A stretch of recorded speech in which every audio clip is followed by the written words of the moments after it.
Pranati TV को स्वागत। आज मुख्य खबर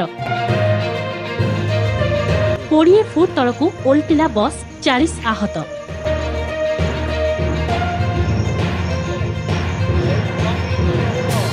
आहतंक मध्यरु 20 गुरुतर होइथिबा बेले 3 बुर्ला स्थानांतर।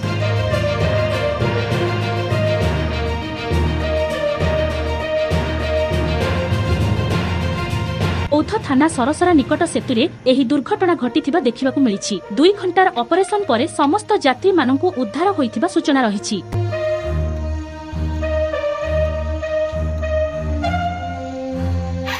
तेबे बसटी भुवनेश्वररू मालकानगिरी जाउथिबा बेले विलंबित रातिरे पोलरू ओल्टी पड़िथिबा नै कुहा जाउछि।